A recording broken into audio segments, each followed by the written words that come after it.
பிரியமானவர்களே, ஆண்டவராகிய இயேசு கிறிஸ்துவின் நாமத்தினாலே உங்கள் யாவரையும் அன்போடு கூட நான் வாழ்த்துகிறேன். ஆண்டவர் கிருபையாய் நமக்கு கொடுத்த இந்த புதிய நாளுக்காக முதலாவது நாம் ஆண்டவருக்கு நன்றி சொல்லுவோம். உன்னை தொடுவோன் என் கண்மணியை தொடுவதாக உரைத்ததாலே ஸ்தோத்திரம். உன்னை தொடுவோன் என் கண்மணியை தொடுவதாக உரைத்ததாலே ஸ்தோத்திரம். அக்கினியின் பதிலாக அன்பரே என்னை காத்திடுமே. அக்கினியின் பதிலாக அன்பரே என்னை காத்திடுமே. என்னை மறவா இயேசுநாதா, உந்தன் தயவால் என்னை நடத்தும். என்னை மறவா இயேசுநாதா, உந்தன் தயவால் என்னை நடத்தும். இந்த நாளுக்கென்று ஆண்டவர் கொடுக்கிற ஒரு வார்த்தை சகரியா தீர்க்கதரிசன புஸ்தகம் 2ஆம் அதிகாரம் 8வது வசனம். சகரியா 2:8. உங்களை தொடுகிறவன் அவருடைய கண்மணியை தொடுகிறான். இந்த காலை வேளையில் ஆண்டவருடைய வார்த்தை சொல்லுகிறது, உங்களை தொடுகிறவன் அவருடைய சர்வ வல்லமையுள்ள தேவனுடைய கண்மணியை தொடுகிறான் என்று ஆண்டவருடைய வார்த்தை சொல்லுகிறது. அப்படி என்றால் அவருடைய கண்மணியை தொட்டுவிட்டு தான் நம்மை யாரும் தொட முடியும், நெருங்க முடியும். ஆண்டவர் ஒருபோதும் நம்மை தொட அனுமதிக்கவே மாட்டார்.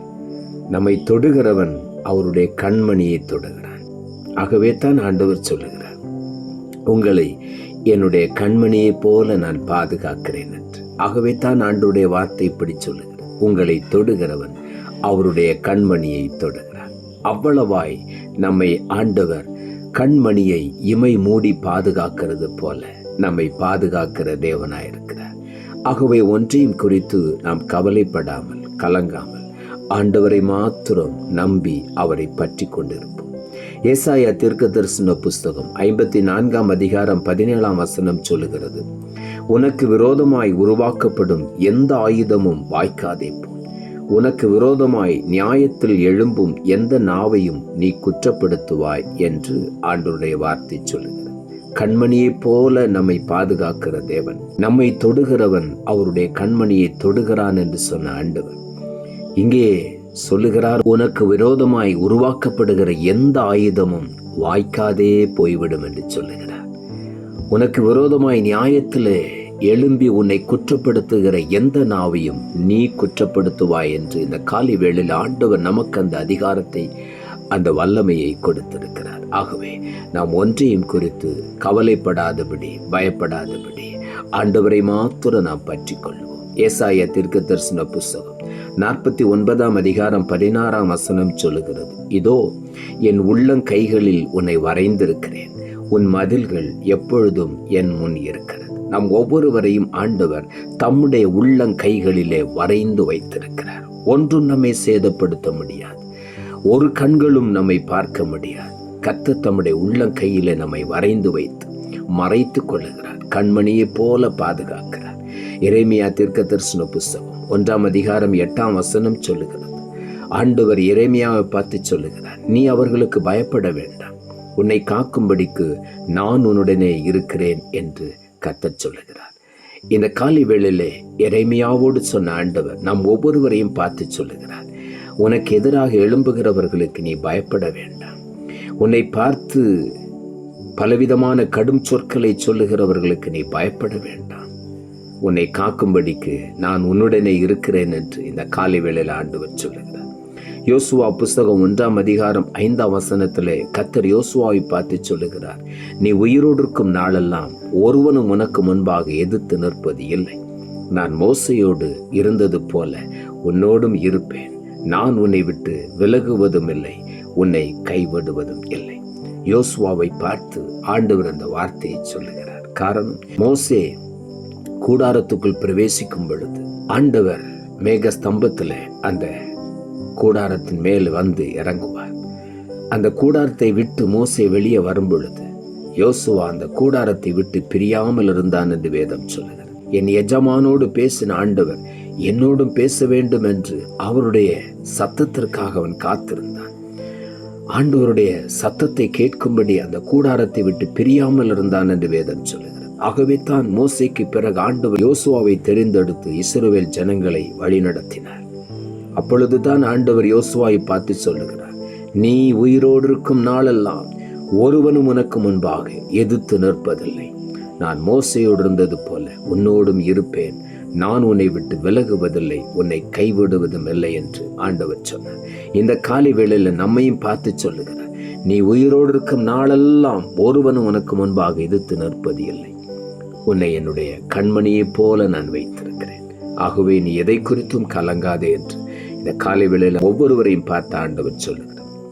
அப்போஸ்தலர் நடபடிகள் 18ஆம் அதிகாரம் 10வது வசனத்திலே ஆண்டவராகிய தேவன் அப்போஸ்தலனாகிய பவுலை பார்த்து சொல்லுகிறார், நான் உன்னுடனே கூட இருக்கிறேன், உனக்கு தீங்கு செய்யும்படி ஒருவனும் உன்மேல் கை போடுவது இல்லை. இந்த பட்டணத்தில் எனக்கு அநேக ஜனங்கள் உண்டு என்று ஆண்டவர் பவுலை பார்த்து திடப்படுத்தி சொன்னார்.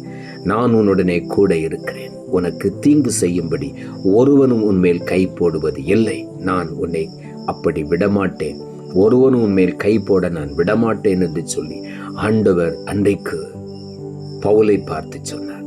இந்த காலை வேளையில நம்மையும் பார்த்து சொல்லுகிறார், நான் உன்னுடனே இருக்கிறேன், கண்மணியை போல நான் உன்னை பாதுகாத்துக் கொள்வேன்.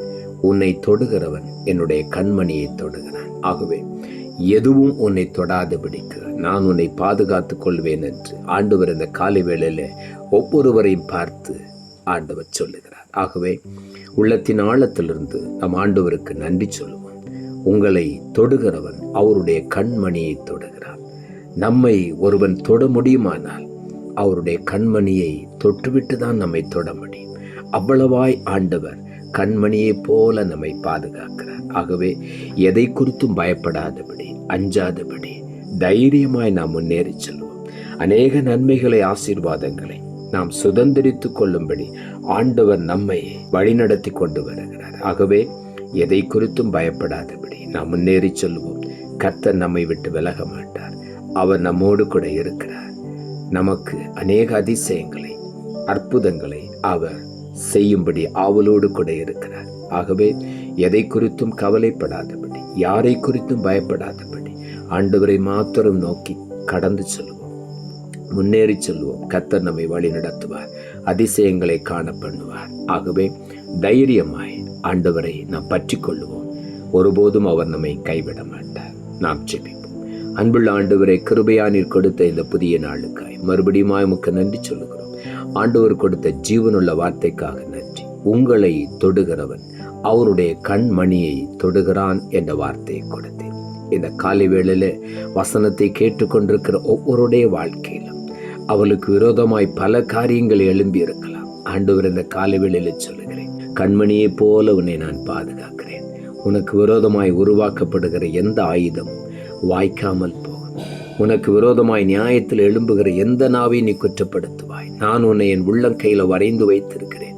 நீ அவர்களுக்கு பயப்பட வேண்டாம். உன்னை காக்கும்படி நான் உன்னோடு கூட இருக்கிறேன். உயிரோடு இருக்கும் நாளெல்லாம் ஒருவனும் உனக்கு விரோதமாய் எதிர்த்து நிற்பது இல்லை என்று சொல்லி இந்த காலை வேளையில நான் உன்னை விட்டு விலகுவதில்லை, உன்னை கைவிடுவதில்லை என்று ஒவ்வொருவரையும் பார்த்து ஆண்டவர் தைரியப்படுத்துகிறபடியினால் உமக்கு நன்றி. இன்றைக்கு தைரியமாய் முன்னேறி சென்று அநேக நன்மைகளை, ஆசீர்வாதங்களை ஒவ்வொருவரும் பெற்றுக்கொள்ள நீர் உதவி செய்யும். தாழ்த்துகிறோம். இரட்சகர் இயேசுவின் நாமத்தில் ஜெபிக்கிறோம் நல்ல பிதாவே, ஆமென்.